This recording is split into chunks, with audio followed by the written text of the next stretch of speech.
Muy buenas tardes. En nombre del CESA les damos la más cordial bienvenida a este webinar. El día de hoy tenemos un tema muy interesante de la venta tradicional al nuevo escenario comercial. Agradecemos la participación de cada uno de ustedes. Quiero presentarles a nuestro conferencista el día de hoy. Nos acompaña Rubén Baena.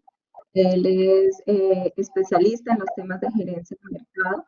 Tiene una maestría y acompaña diferentes procesos de capacitación en universidades, principalmente en el CESA, la maestría y la especialización. Actualmente se desempeña como gerente general y Continental Chevrolet, así que damos una cordial bienvenida a Rubén y a cada uno de ustedes en este espacio que el CESA dispone para encuentros semanales en escenarios de webinar. En el chat estará Miguel Reina, quien al final tomará atenta nota de sus preguntas de respuesta a sus comentarios. Al finalizar la sesión, hacemos dejar en el chat para el envío de las preguntas correspondientes a este webinar. Muchas gracias por su asistencia y Rubén, gracias por acompañarnos. Una cordial bienvenida. Ok, Sonia, muchas gracias y bienvenidos a todos. Bueno, listo. Comienzo por decirles lo que ya todos sabemos. El mundo cambió. Y lo cierto es que pensar que el mundo cambió para todos menos para nosotros puede ser definitivamente una tontería. Se está pensando que desde el punto de vista comercial y ni hablar de nuestra vida personal, las cosas han cambiado para todos, pero nosotros seguiremos haciendo lo mismo. Creo que estamos en las puertas posiblemente de un fracaso profesional. Entonces bienvenidos a una charla que lo que busca es generar una reflexión frente a los nuevos modelos comerciales a los cuales nos estamos enfrentando. Yo comienzo por decirles que tengo cerca de 30 años de estar trabajando en el sector comercial y que he sido gerente de ventas de productos de consumo masivo mucho tiempo y fui gerente de ventas de Coca-Cola cerca de 7 años, fui gerente de ventas en Kimberly-Clark, fui gerente de ventas en productos cosméticos como Silueta Schwarzkopf, pero también trabajé algún tiempo en el sector industrial, en el sector textil industrial, y en los últimos 7 u 8 años me he estado desempeñando en el sector automotor, en el negocio de ventas de vehículos. Entonces, a lo largo de estos 30 años, realmente las experiencias han sido múltiples. Y realmente tengo que decirte que si bien a lo largo del tiempo ha habido algunos cambios en los procesos de orden comercial, yo creo que nunca como en este momento los cambios se darán tan vertiginosamente. Estoy absolutamente convencido de que nosotros haremos un cambio en nuestra vida, en nuestra forma de vender en las próximas semanas, si es que ya no lo estamos haciendo, y que esos cambios generarán un viraje en el camino mucho más drástico que el que hemos hecho, te repito, en los últimos 25 o 30 años. Quizás hace unos 5 o 7 años empezamos a vernos enfrentados a los negocios de orden virtual y seguramente más de uno de nosotros se preguntaba respecto al hecho de si los negocios de orden virtual irían de alguna forma a desplazar o no a las ventas tradicionales. Yo soy de los que pensaba y sigo pensando aún a pesar de la situación del momento, que yo realmente no creo que los negocios de orden virtual vayan a desplazar totalmente a la venta tradicional del 1 a 1. Sin embargo, creo que la situación actual asociada a la pandemia, creo que sí le ha dado un impulso mucho más fuerte a estos negocios virtuales. Ahora, ¿a qué nos estamos enfrentando y cuáles son los cambios de mayor relevancia? De eso es de lo que vamos a hablar y sobre todo vamos a hablar de nuestra actitud frente a estos cambios de orden comercial. Y para eso tengo una historia muy sencilla que contarte. Es realmente una fábula. Y la fábula cuenta más o menos lo siguiente. Cuenta que un ratoncito llegó y iba vagando por las calles de una ciudad cualquiera y de pronto encontró un huequito en una puerta de un negocio y escarbó y escarbó y escarbó, rompiendo y haciendo el hueco cada vez más grande, hasta que todo su cuerpo robusto fue capaz de pasar a través de ese hueco. Y cuando llegó a la parte interior de la tienda, del negocio al cual había entrado ese ratón, ustedes se pueden imaginar la sorpresa tan descomunal que tuvo ese ratoncito. Tuvo una sorpresa descomunal, porque lo que había hecho es que había entrado a una tienda de quesos y jamones y lo que en algunas partes del país llaman una salsamentaria, en otras partes le dicen una charcutería, en todo caso una tienda de jamones, quesos y panes y este tipo de productos, todos muy aromáticos y todos con muchos olores y sabores. Y entonces él, impresionado por todo ese mundo que tenía al frente, impresionado por todos esos olores y por todos esos sabores que tenía al frente, no sabía para dónde coger. Y eso es un poco lo que nos puede pasar en este momento a todos nosotros, en la medida que nosotros sintamos que tenemos al frente de nosotros todo un mundo y no tengamos claridad hacia dónde tomar.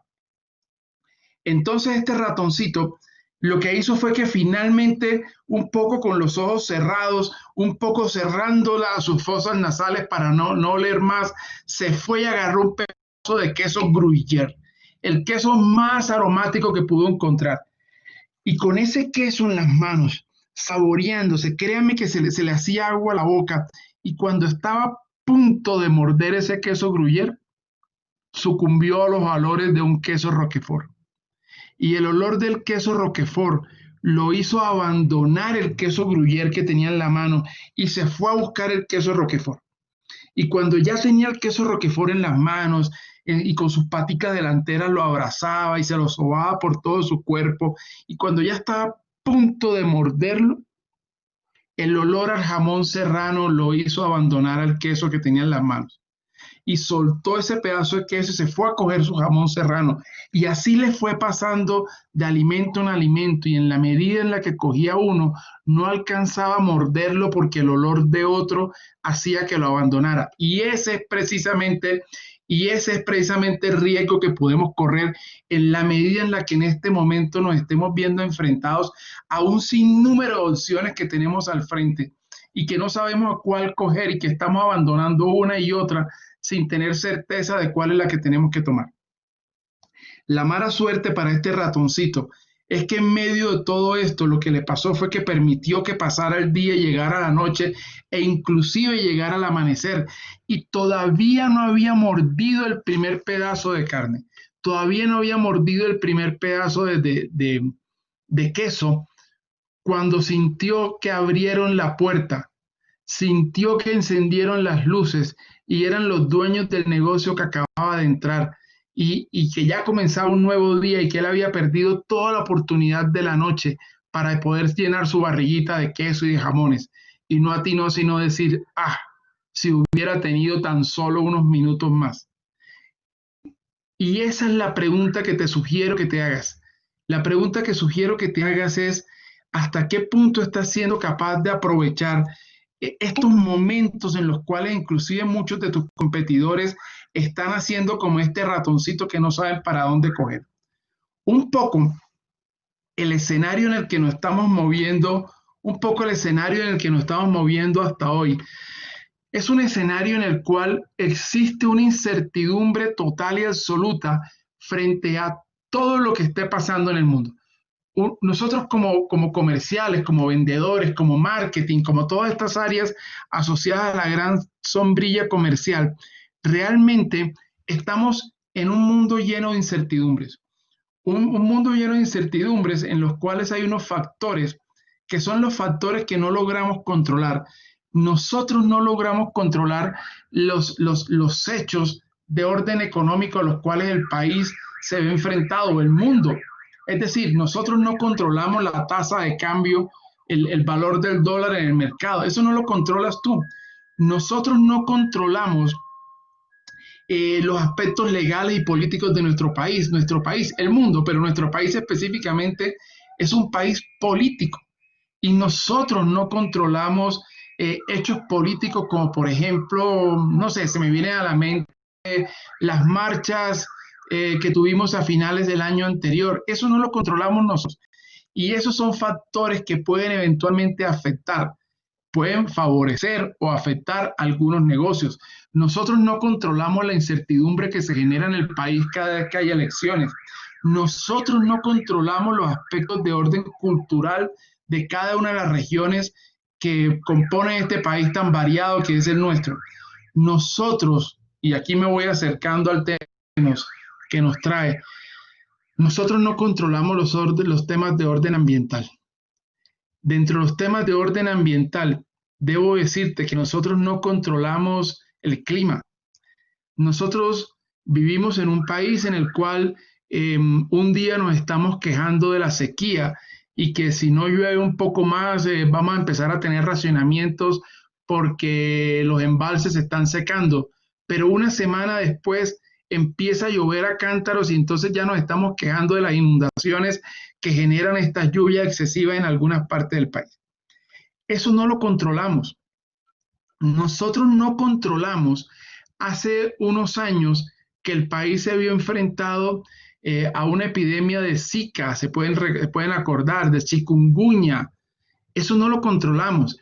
Las compañías que participaban, que jugaban en el sector de turismo en las ciudades de Tierra Caliente, aquí cercana a Bogotá, entiéndase Melgar, Girardot, por decir algunas, se vieron afectadas porque muchas de las personas que vivíamos en Bogotá empezamos a dejar de ir a Puerto Boyacá, posiblemente dejar de ir a Melgar, dejar de ir a Girardot, porque el chikungunya nos generaba algún tipo de temor. Miren, si teníamos miedo al chikungunya, ¿qué tal?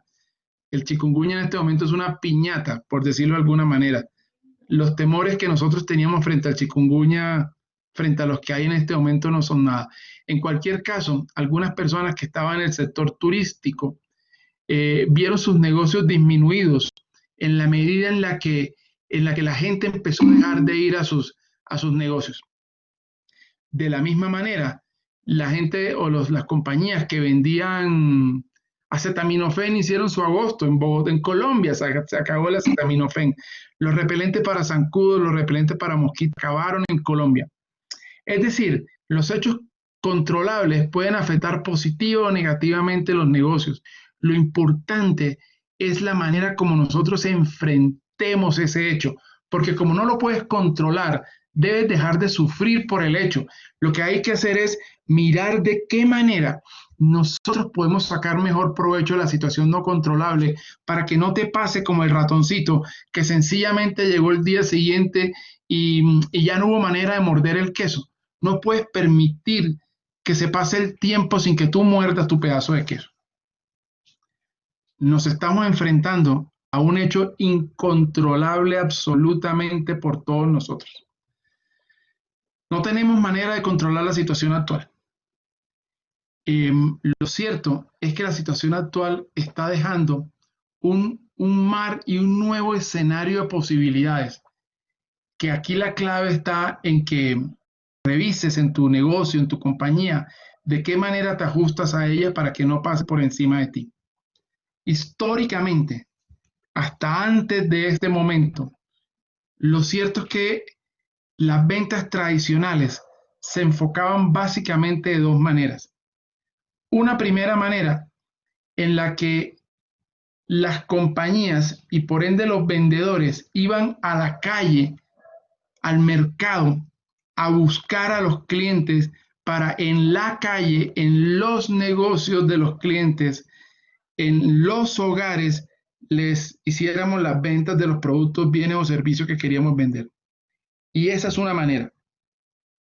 La otra manera es que nosotros estábamos en los negocios, lo que llamamos ventas de mostrador, esperando a que los clientes llegaran a nuestros negocios y las personas hacían filas, pedían turnos, pero finalmente llegaban a nuestros negocios para que nosotros les vendiéramos. En el negocio de ventas de mostrador, pues están los supermercados, están los bancos, están inclusive los concesionarios de carros, las ventas de motos, donde las personas llegan a la tienda a que les vendan. En las primeras son aquellas en las cuales las personas están esperando a los vendedores en sus sitios y son los vendedores los que llegan. Empezó a nacer, como te dije hace unos minutos, desde hace unos 5 o 7 años quizás, el e-commerce, las ventas electrónicas, y si bien iban avanzando, y lo cierto es que iban avanzando mucho más en algunos segmentos que en otros, creería que estaban mucho más en las ventas de ropa, en algunas cosas de orden electrónica, pero no así en todos los negocios.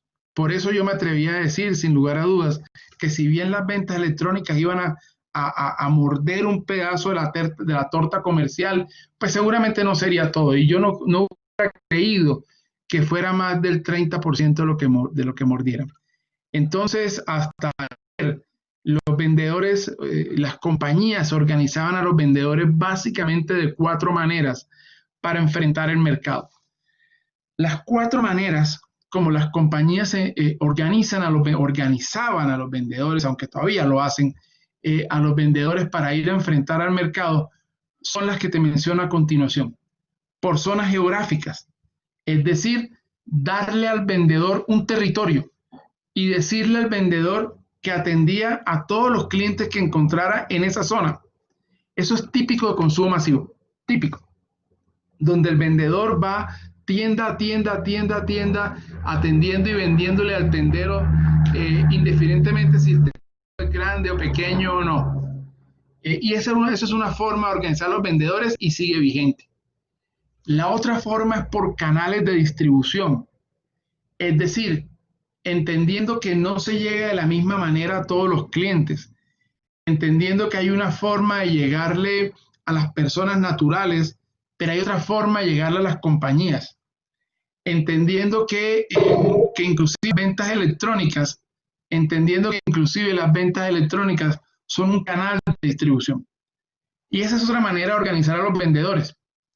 También los vendedores, sobre todo en negocios corporativos, en negocios institucionales o en lo que llamamos negocios B2B, también las compañías organizaban a los vendedores por clientes o por cuentas claves o por aquello que los que trabajan en compañías multinacionales llaman los key account. Eso es típico de la agencia de publicidad, donde existe un ejecutivo de cuenta que tiene a su haber, tiene a su cargo un número razonablemente pequeño de compañías a las cuales atienden. Finalmente, la otra forma de organizar los vendedores es por productos o por divisiones de negocio. Estas compañías que tienen portafolios de productos o servicios muy grandes y que no es fácil que los vendedores lleven toda la maleta, lleven todo el portafolio consigo. Y lo que hacen estas compañías es que a cada vendedor le dan una pequeña parte del portafolio para que lo lleve consigo. Esto es típico, por ejemplo, los visitadores médicos. Los visitadores médicos se organizan por especialidad, porque difícilmente una persona será capaz de tener en su mente toda la información necesaria para atender todas las especialidades médicas. Entonces, los visitadores médicos suelen organizarse en función de la especialidad médica. Entonces hay visitadores médicos de, qué sé yo, de ginecología, pero también los hay de pediatría, pero también los hay de manejo del dolor, bueno, de oncología y tratamiento de enfermedades especiales. Y básicamente, esas son las 4 maneras como las compañías organizan de manera tradicional y de manera histórica, organizan a sus vendedores. Te repito, por zonas geográficas en las cuales le dan un territorio. Y eso tiene de bueno el hecho que el vendedor termina convirtiéndose en un experto en ese territorio y no sucede nada en ese territorio sin que el vendedor lo sepa o tenga conocimiento de eso. Por canales de distribución, es un tema mucho más técnico en la cual el vendedor entiende cuál es la forma ideal para llegarle al cliente y la compañía organiza a los vendedores en función de esa forma de llegarle a los clientes. Por cuentas claves o por clientes especiales, esto es típico de negocios corporativos, típico de institucionales o típico de lo que llamamos B2B. Es un negocio, es una forma de organizarnos de forma especializada en función de requerimiento específico del cliente. Por productos o por divisiones, cuando las compañías tienen portafolio de productos amplios y a los vendedores no les queda fácil, entonces tener todo el portafolio en mente, típico del sector farmacéutico. Ahora, en el nuevo escenario, ¿qué es lo que empieza a pasar? En el escenario anterior, lo que sucedía era que los clientes de alguna forma eran buscados por nosotros en la calle o en los sitios de trabajo, o en los sitios de vivienda. Luego entonces nosotros sabíamos dónde estaban.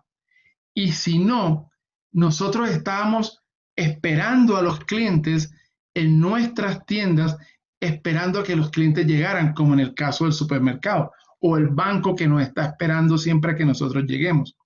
Lo cierto es que hoy por hoy esto ha cambiado y las fuentes de contacto son las que te voy a mencionar en este momento. Las fuentes de contacto entre el cliente y el vendedor son estas cuatro. Las flechas indican el sentido en el que yo considero que estas fuentes de contacto están creciendo o están decreciendo. Entonces te podría decir, y es evidente porque lo estamos viendo, te podría decir que las fuentes de contacto físico, es decir, las fuentes de contacto en el cual el vendedor va al cliente o el cliente físicamente va a la tienda, tiene por obvias y evidentes condiciones actuales una tendencia a la baja. Todos hemos ido seguramente en estos días a hacer compras y lo que me refiero al mercado, y si has ido a los supermercados tradicionales, Éxito, Carulla, Olímpica, Jumbo, D1, Ara y demás, lo que hoy llamamos que el supermercado está lleno no es ni punto de comparación lo que era un supermercado a reventar hace unos meses. A todos creo que posiblemente nos ha tocado hacer una fila en la parte de afuera del supermercado esperando que se desocupe. Y cuando entramos, pues sí, hay gente, pero nada comparado con lo que había antes.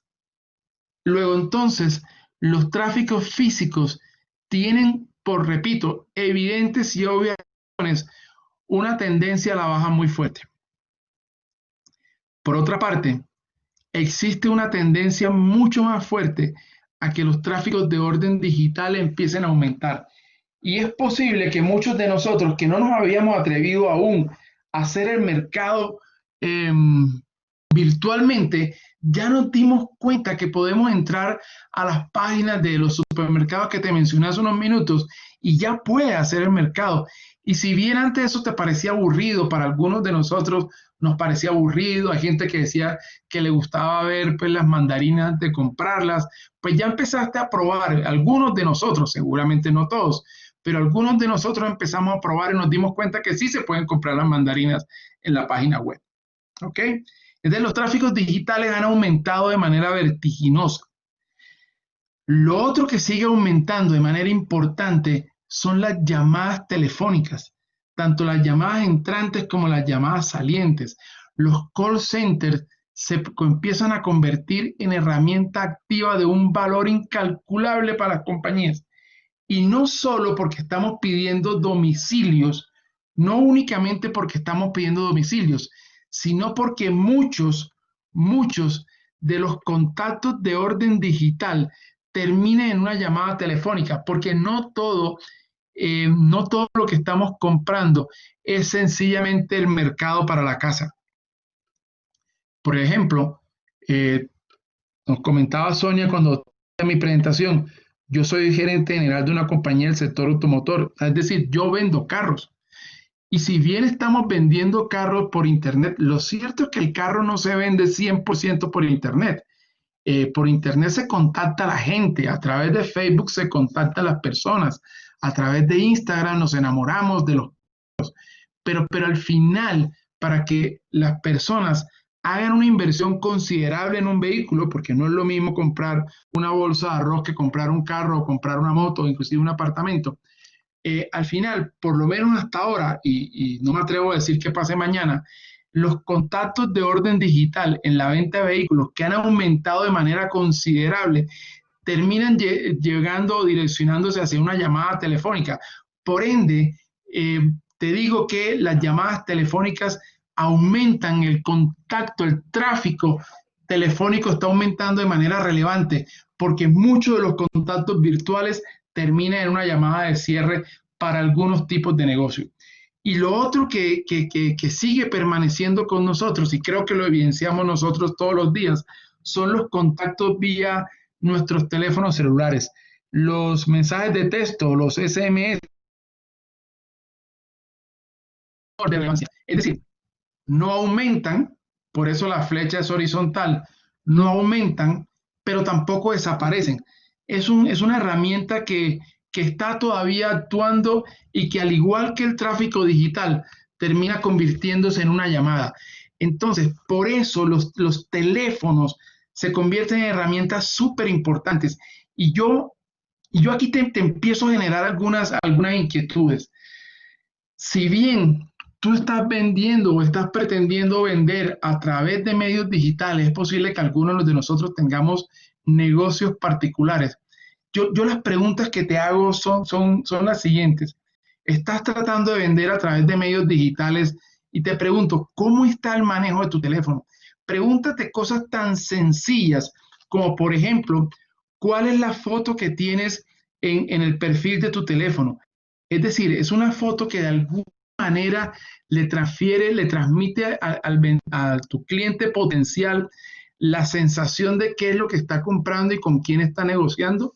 Yo que te recomiendo, si tú estás vendiendo eh, a través de medios electrónicos y utilizas tu teléfono celular o tu teléfono como herramienta de contacto, yo te recomiendo que la foto del perfil de tu WhatsApp tienes dos opciones. Uno, que sea el logo del negocio que tú estás presentando. ¿Por qué te lo digo? Porque cuando yo como cliente vea en la lista todos los WhatsApp que he recibido, yo posiblemente no reconozco caras y no reconozco la tuya porque es muy probable que ni siquiera te conozca porque hice un contacto digital contigo.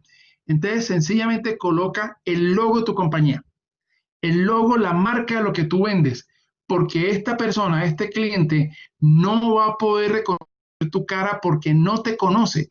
Y cuando mañana o pasado mañana la persona vaya a buscar en su listado de contactos anteriores o de llamadas anteriores, todas las que recibió, pues no tiene una cara que buscar porque, como te dije, no te conoce.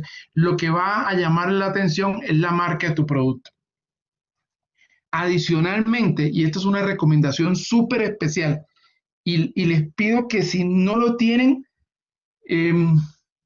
lo hagamos ya mismo, o sea, al finalizar esta charla, porque si no después se les olvida.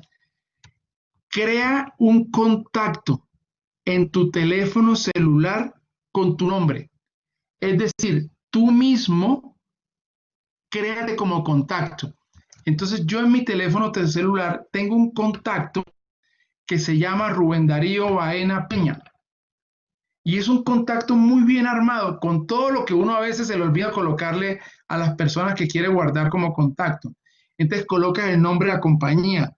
Entonces yo coloco ahí el nombre de la compañía que yo gerencio. Y entonces coloco mi cargo, pongo gerente general. Y adicionalmente pongo la página web de la empresa. Y coloco mi correo electrónico, el correo de contacto, el que yo utilizo para los negocios.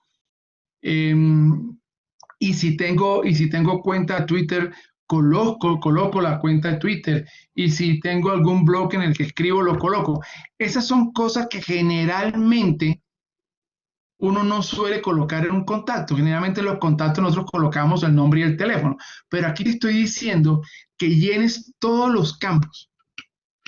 Y en la foto del perfil, yo te recomiendo que coloques el logo de tu compañía en el evento que tú le estés vendiendo a personas que tú no conoces. Y si tú eres una persona que sí está vendiéndole a gente que conoce, coloques tu fotografía. Pero tu foto es una foto tomada bastante cerca, de forma tal que tu cara más o menos llene el rectángulo o el círculo del perfil del WhatsApp. no vayas a colocar la foto en la playa. No vayas a colocar la foto subido en una moto y mirando, ni hablar que vayas a colocar la foto bailando en las fiestas del pueblo. No, es una foto seria, me refiero sonriente, ni más faltaba, pero es una foto que no es una foto de fiestas, ni es una foto, te repito, del día en la playa, ni de las últimas vacaciones. No, o colocas la marca de tu compañía, o colocas tu foto, pero como te comenté, colocas la foto eh, de cerca con la cara tuya llenando mayoritariamente el recuadro de la fotografía. De forma tal que cuando hagas contacto con alguien vía WhatsApp, nunca le digas lo siguiente. No le vas a decir, ahí le queda mi número, por favor guárdelo. ¿Por qué no lo va a guardar? Porque es muy posible que se le olvide. Y entonces la persona tiene tu teléfono porque está chateando contigo, está haciendo WhatsApp contigo, pero no tiene el resto de datos tuyos. Entonces tú lo que le dices es, en este momento le estoy anexando mi tarjeta y entonces le mandas tu contacto, se lo mandas por WhatsApp y le dices, por favor, guárdelo. Y la persona no tiene sino que abrirle y darle guardar y habrá guardado en su teléfono toda la información de contacto tuyo que a ti te interesa que le quede guardada. Pero si tú sencillamente le dices al cliente, ahí tiene mis datos, por favor guárdelos, pues te aseguro que estás quedando un poco a la suerte de que el cliente tenga o no tenga ganas de guardar tu contacto. Entonces, como te decía hace un minuto, las fuentes de contacto en este momento son básicamente 4. Y las derivaciones de ellas, sobra decir, el contacto físico que viene a la baja, el contacto digital que viene al alza, los medios a través de los teléfonos celulares que están estables, pero estos dos están alimentando de manera muy fuerte a las llamadas telefónicas. Por eso tu teléfono celular se convierte en una herramienta fundamental. Los medios digitales se convierten en una herramienta fundamental. Así que yo de igual manera te recomiendo que utilices con prudencia tus redes sociales, porque dependiendo la cuantía del negocio que yo esté haciendo como cliente contigo, pues si yo te estoy comprando una Coca-Cola, seguramente yo no te voy a investigar, pero créeme que si tú eres vendedor de apartamentos y yo te voy a comprar online, estoy haciendo un negocio contigo para invertir una cantidad de dinero muy grande a través tuyo, o si tú eres captador de divisas en el sector financiero, es muy probable que yo como cliente sí ponga tu nombre en Facebook, lo ponga en Instagram, lo ponga en LinkedIn para saber con quién estoy negociando.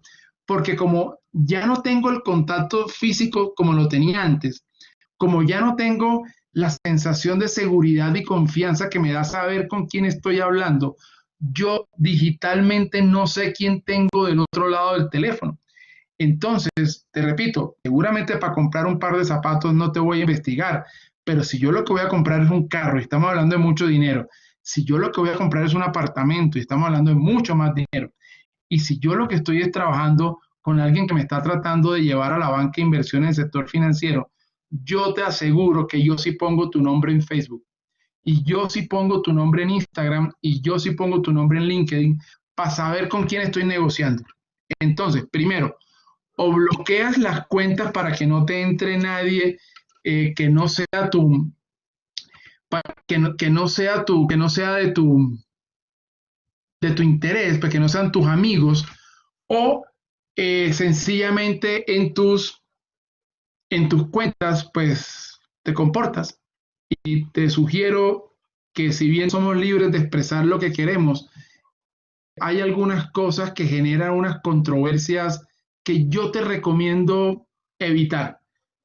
Todo lo que tiene que ver con religión y todo lo que tiene que ver con política, mi respetuosa sugerencia es que si tú tienes interés en utilizar tus cuentas personales para efectos de orden comercial, mi recomendación es que evites dar mayores opiniones en temas de orden religioso y temas de orden político.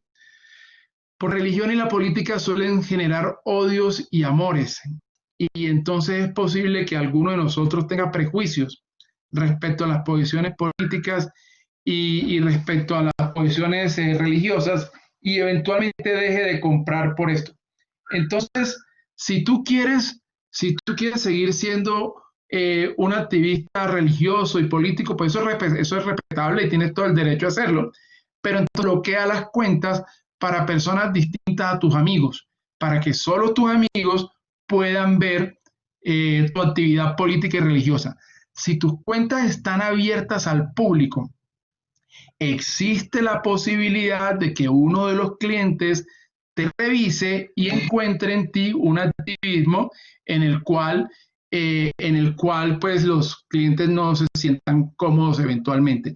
Incluso si tú eres empleado y eventualmente estás buscando trabajo, pues lo que puede empezar a pasar es que las compañías en el proceso de selección pues te busquen y te rastreen en las redes sociales y pues nada, el efecto sería exactamente igual. El WhatsApp, el WhatsApp te permite hacer muchísimas cosas y el WhatsApp tiene un sinnúmero de opciones. Y yo particularmente considero que los temas relacionados con el estatus en WhatsApp, en mi opinión, no generan mayor valor, es decir, ni a favor ni en contra, creo que son totalmente transparentes. Creo que en el WhatsApp el valor está alrededor de dos cosas. Uno, de que responda inmediatamente las inquietudes que te generan los clientes. Y segundo, lo que te mencioné hace un rato respecto al hecho de que tengas tu tarjeta y la puedas enviar rápidamente para que el cliente pueda guardar los datos. Lo que empieza a pasar hoy es que los negocios casi todos se empiezan a convertir en negocios de embudo. Por eso que lo que tienes ahí, te estoy colocando un embudo acá, de forma tal que el embudo se llena con los clientes que nosotros estamos contactando. Entonces, a esos clientes que nosotros contactamos, que son los que llenan el embudo, a esos clientes los vamos a llamar tráfico. Y el tráfico son todos aquellos clientes que hacen contacto contigo, con la empresa, con el vendedor. Y esos tráficos son de dos órdenes, como te lo mencioné hace un rato, físicos y digitales. Ya te dije hace unos minutos que los tráficos físicos tienden a la baja y los tráficos digitales tienden al alza, pero no importa cuál sea el medio, cuando los clientes hacen contacto con la compañía, una parte de ellos rebota. ¿Quiénes son los del rebote? El rebote es todo el que hizo contacto contigo, pero se va. Se va porque no le gustó lo que ofreciste, se va porque no lo atendiste, se va porque te mandó un mensaje de WhatsApp y te demoraste horas en contestar. Las personas esperan una respuesta del WhatsApp en los 5 minutos siguientes a habértelo enviado. Las personas que te contactan vía Facebook o vía cualquiera de las redes sociales deberían tener una respuesta en no más de 20 minutos. Todo el que te contacta vía redes sociales debe tener una respuesta 20 minutos después de haberte hecho el contacto. Todo el que te manda un WhatsApp no debe esperar más de 5 minutos. Después de 20 en las redes, después de 5 en los mensajes de WhatsApp, aumentan las posibilidades de rebote. Y el rebote es el porcentaje de clientes que habiendo hecho contacto contigo se van. Luego entonces, en el mundo ideal, la tasa ideal de rebotes debería ser 0. Sin embargo, eso no existe. Siempre hay rebotes, siempre hay rebotes. Y hoy por hoy en los medios digitales, los rebotes suelen ser del orden del 50%. Imagínate, el 50% de la gente que hace contacto contigo vía medios digitales se va rápidamente. Y se va, uno, porque no le contestas, y eso es lo más grave. O se va sencillamente porque lo que tú le estás mostrando no le interesa. El rebote es toda esa gente a la que tú llamas en el caso de un call center, y te cuelga el teléfono y no le interesa ni siquiera escucharte. Y ahí las tasas de resort del orden del 90-95%. Toda la gente que llamamos y no le interesa. Luego, entonces, uno de los cambios importantes que tienen que tener los vendedores en este nuevo mundo es que tengan la habilidad para entender y reconocer sin dolor y sin pasión que el cliente tiene todo el derecho a decirte no. Es decir, las tasas de rebote empiezan a aumentar. Pero no todo el mundo es rebote. Y hay unos clientes que entran al embudo, y estos clientes que entran al embudo son los clientes que se sienten cómodos contigo, y a esos clientes los vamos a llamar prospectos. Entonces, los prospectos son todos los clientes. Los prospectos son todos los clientes que luego de haber hecho contacto contigo no se fueron. Y no se fueron significan que tienen algún grado relativo de interés para trabajar contigo. Y esos clientes empiezan a entrar en negocio, y una vez estando adentro del negocio, empiezan a recorrer el embudo, abandonando el embudo algunos de ellos en la medida en la que en lo que tú les estás ofreciendo. De toda la gente que hace contacto contigo y se va, ya sea porque se vaya en el rebote, porque en el rebote mismo, al momento del contacto se vaya sin que tú tengas posibilidad de hablar con ellos, o los prospectos, que son los que entraron al embudo, y tú sí tuviste oportunidad de gestionarlos, esos clientes que se van, tú los puedes clasificar de dos maneras. Los que te dejan datas, es decir, aquellos de los que tú tienes información, nombre, teléfono y correo electrónico, y aquellos súper dolorosos que te abandonan sin que tú tengas la más mínima posibilidad de contactarlos.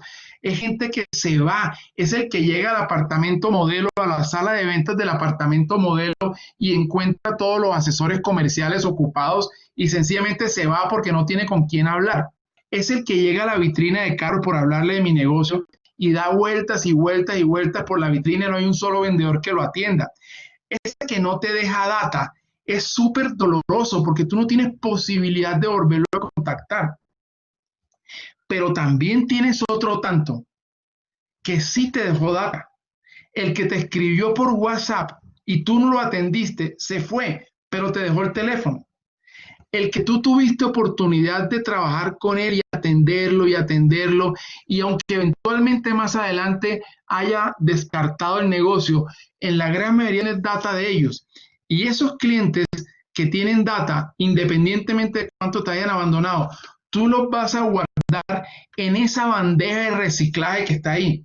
Esa bandejita de reciclaje que yo te estoy mandando es tu CRM, es tu futuro. Y aquí te voy a dar otra recomendación adicional. Recuerda que tú tienes dos tipos de clientes que te abandonan. Uno son el rebote, porque esos ni siquiera hablaron contigo. El rebote son toda la gente que se contactó, pero se fue. Se fue antes de que tuviera oportunidad de decirle cualquier cosa. Y de esos que se fueron sin que tú tuvieras oportunidad de decirle cualquier cosa, algunos tienen información y otros no. Pero los que se metieron en el proceso de ventas, los que se metieron en el embudo de ventas, de esos tú sí sueles tener información. Cuando ese cliente te abandona, yo te recomiendo que siempre le preguntes por qué va, por qué no te compra, y tú anotas en tu CRM, tú anotas en tu agenda. Si la compañía en la que tú trabajas tiene un CRM, tú anotas las razones por las cuales se va, porque con esa misma razón tú lo vas a llamar dentro de un periodo. Y dependiendo de las razones por las cuales se vaya, tú anotas en tu agenda y le dices llamar en tal fecha. Porque la gran mayoría de los negocios tienen recompra, y aunque no te haya comprado y le haya comprado a otro, tú ya sabes por qué no te compró. De forma que en la nueva fecha tú lo llames con la solución, para que por lo menos él considere dentro de sus opciones la posibilidad de comprarle. Entonces, al final, tú tendrás un número de pedidos, y esos pedidos son tu tasa de conversión. La tasa de conversión es el porcentaje de clientes a los cuales tú les vendes de el total que hicieron contacto contigo. Es decir, de todo el tráfico que tuviste arriba, ¿a cuánta gente realmente le vendiste? Y eso es tu indicador y no puedes dejar de llevarlo. Y no importa en qué negocio estés, tú día a día, semana a semana, debes llevar anotado en algún lado, en un cuaderno, en un Excel, en donde quieras, debes llevar. Hoy atendí tantos clientes y tantos clientes me compraron. Algunos negocios no los puedes medir en el día, sobre todo los corporativos, sino que los mides en el largo plazo, los mides al bimestre, al trimestre, pero debes llevar un indicador de tu tasa de efectividad, porque ese indicador de tu tasa de efectividad es la que te permitirá saber si estás avanzando o estás perdiendo valor en, en tu gestión de ventas. Todos los clientes que tienes en la bandeja de reciclaje tienen la posibilidad posterior de entrar nuevamente al embudo. Así que si me preguntas de dónde venimos y para dónde vamos en todo lo que tiene que ver con el comercio, yo creo que hacia este modelo al que vamos. Creo que una parte importante de las ventas tradicionales, lo que te mencioné hace un rato, una parte importante de las ventas en las cuales los vendedores se iban a buscar a los clientes a la calle, o peor aún, los esperaban sentados en los escritorios. Creo que eso empieza a perder muchísima fuerza. Y lo que empieza a pasar es una gestión de clientes en un modelo como el modelo del embudo, en el que los contactos que tienes hoy son muchísimos y tienes que tener la habilidad para meterlos todos al embudo y no perder la data en la medida de lo posible para que al final tú tengas la mayor tasa de efectividad posible.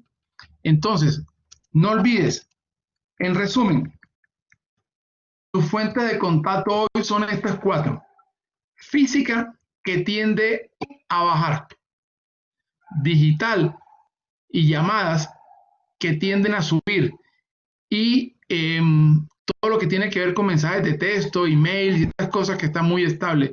Pero tanto el digital como los mensajes de texto, lo cierto es que en ambos casos, la gran mayoría de los casos, estas están terminando en una llamada telefónica, por lo cual te tienes que convertir en un as en el manejo y en el uso del teléfono. Y para eso te di un par de recomendaciones. Hacia allá creo yo que se va el nuevo mundo comercial, hacia este esquema. Creo yo que empiezan a pasar las cosas.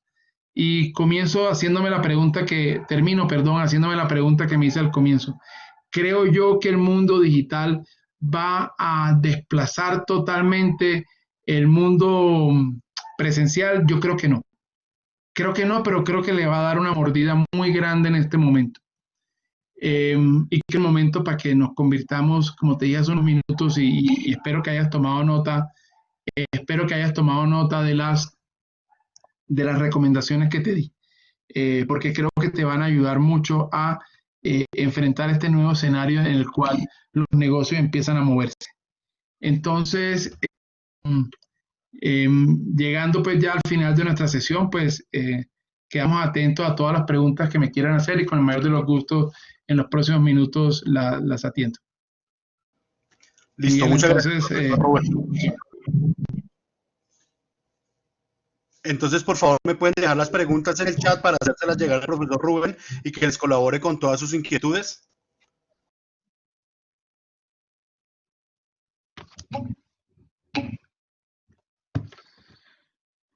Sí, miren, empiezo a responder alguna inmediatamente. Este modelo no es excluyente de las ventas consultivas, no, para nada. Pues por el contrario, yo creo que el proceso de ventas consultivas es complementario a esto, es decir, hace parte de este proceso. Yo sigo convencido que las ventas consultivas van a generar un adicional, un plus a un modelo como este. De hecho, las ventas consultivas, por el contrario, lo que te van a permitir es poder tener contactos más largos, más que sencillamente un WhatsApp. ¿Cuáles son las competencias que creo que se requieren para eso? Pues yo creo que la habilidad para prospectar los clientes no me cabe la menor duda que en un mundo tan grande, en un mundo de contactos o de leads, del nivel de la magnitud que tiene en este momento, tendrás que tener la habilidad para saber dónde enfocarte sin abandonar el resto. Pero si no logras concentrarte, te va a ser muy difícil manejar un tamaño de lead tan grande como este que quisiera. Como esto que tiene en este momento, perdón. Listo, profesor Rubén. El señor Armando te pregunta, ¿cómo manejar ventas muy sensibles a la confianza? Ejemplo, filantropía, gestión patrimonial, etcétera. Pues mira, yo te comenté hace un rato que, que a través de un simple contacto digital, lo que puede pasar es que la confianza no sea fácil de manejar. Por eso es que te dije que tienes que tener mucho cuidado con las redes sociales que tú manejas, porque cuando las ventas están asociadas a la generación de confianza, el cliente siempre te va a investigar. Entonces, mi recomendación en este caso es que tengas muchísimo cuidado con la forma como manejas tus redes sociales. Yo no te estoy diciendo que te inventes a alguien que no seas, no, para el contrario, tienes que ser quien eres, pero te recomiendo que tengas cuidado con temas como la política y como la religión, porque siempre generan ruptura en la confianza, porque son temas que generan odios y amores. Gracias, profesor Rubén. Bien. Juan Camilo les pregunta, ¿se requiere de grandes inversiones o CAPEX para migrar a estos nuevos modelos? No, pues obviamente depende del tipo de negocio y depende de qué tanto retorno esperes. Pero lo cierto es que pues, obviamente hay que invertir y hay que invertir unas cantidades de dinero, pero te aseguro que la inversión en medios digitales es mucho menor que la inversión en medios físicos. Entonces, si bien es cierto, sí te cuesta dinero migrar hacia escenarios digitales, es igualmente cierto que gastarás mucho más dinero en las ventas físicas. Dicho de otra manera, te costará mucho más dinero abrir una tienda física que abrir un canal de ventas digitales. Gracias, profesor. Felipe Clavijo pregunta, ¿qué pasos y métodos recomiendas para cerrar negocios exitosamente por remoto? Mira, si es posible en algún momento del negocio o del proceso de venta tener un acercamiento personal, o sea, si es posible, es ideal, pero no siempre es posible y no siempre el cliente lo quiere. Entonces, al final aquí todo se traduce en un proceso de venta consultiva con generación de confianza. Todo esto se traduce en que tú le des suficiente información al cliente para que el cliente tome una decisión en su territorio. Es decir, que el cliente no sienta en ningún momento que lo están engañando, que el cliente no sienta en ningún momento que le están dando información a medias. El cliente tiene que sentir que tú le has dado suficiente información para que él libremente tome la mejor decisión posible. Creo que la cosa es por ahí. Listo, profesor.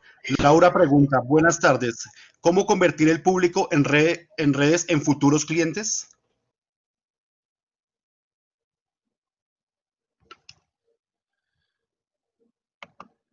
Miguel, no te alcancé a escuchar, pero creo que es la última pregunta que está aquí. Dice, buenas tardes, ¿cómo convertir el público en redes en futuros clientes? Sí, señores. Creo que Laura se refiere a redes sociales. Pues mira, yo creo que en Facebook es muy difícil vender. Yo creo que en Facebook uno lo que hace es que genera lo que llaman engagement, es decir, genera información y genera valor para construir un nombre alrededor tuyo, alrededor de la marca.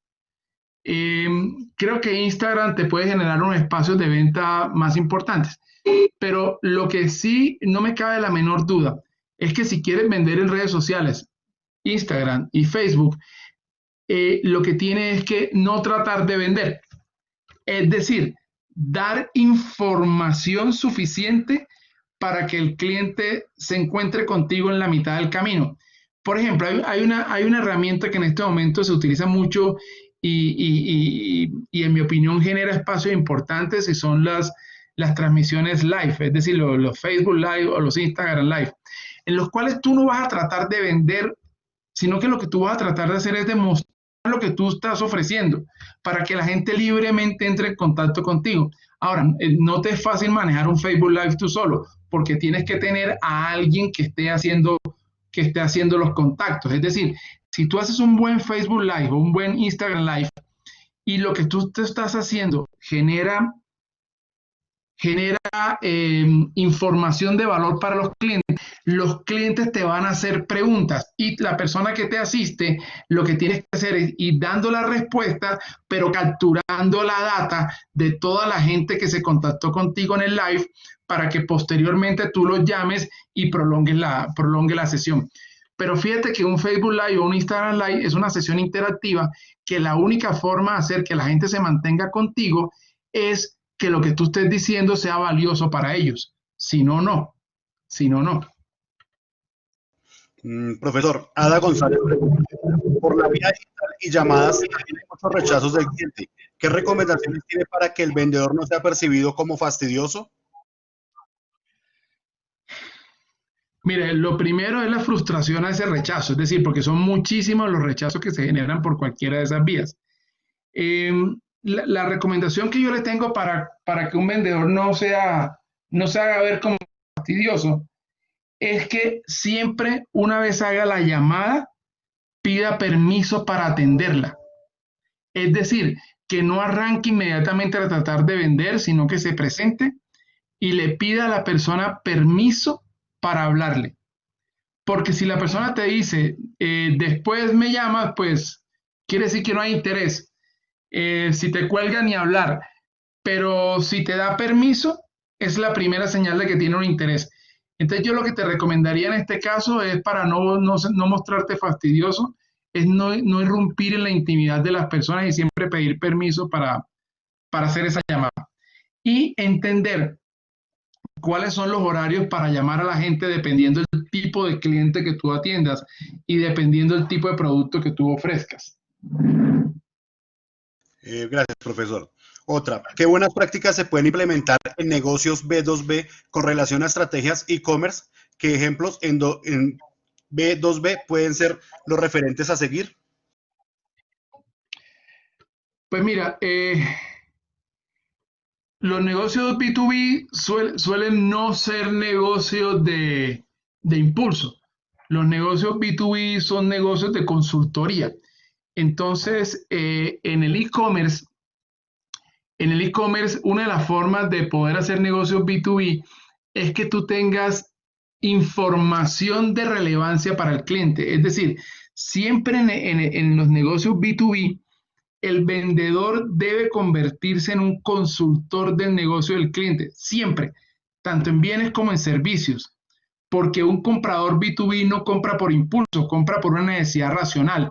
Entonces tú tienes que ser un consultor de ese negocio. Luego, entonces, tus negocios digitales son negocios de soporte y consultoría más que de tratar de vender. Entonces, fíjate que en varias ocasiones, en varias respuestas que he dado, te he dicho que una de las formas de vender es no tratar de vender.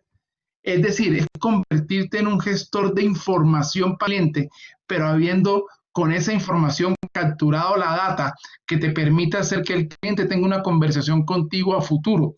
Aunque en el momento, en el primer contacto, no estés tratando de vender, porque todos nosotros hemos recibido, si yo miro en este momento mi teléfono celular y lo voy a hacer, y voy a revisar cuántos mensajes de texto recibió hoy, porque hoy no lo he borrado siquiera, déjeme ver, voy a ver, y he recibido 42 mensajes de texto que me están ofreciendo algo, los cuales yo en este momento los voy a borrar sin siquiera ver ninguno. Y yo creo que muchos de nosotros hacemos eso. Luego entonces, a la persona que me preguntaba por los negocios B2B, una forma de vender es no tratar de vender, sencillamente convirtiéndote en alguien de información de relevancia. Pero con eso, tú tienes los datos de ese comprador para que posteriormente hagas contacto con él, ahora sí para venderle. Profesor, Felipe Clavijo pregunta, ¿cómo ves la migración de procesos en el sector público a sistemas tecnológicos? Bueno, no, el sector público es un sector típicamente de servicio, entonces ahí sí la respuesta honestamente es bastante fácil.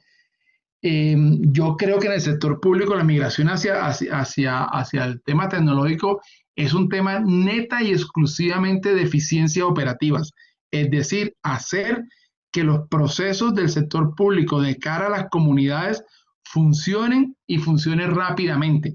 Es decir, que en vez de que yo tenga que ir, a poner un ejemplo simple seguramente, pero que en vez de que yo tenga que ir al CADE a hacer una fila para, qué sé yo, para pagar el predial, por decir cualquier cosa, yo sencillamente lo pueda pagar a través de las plataformas electrónicas con seguridad.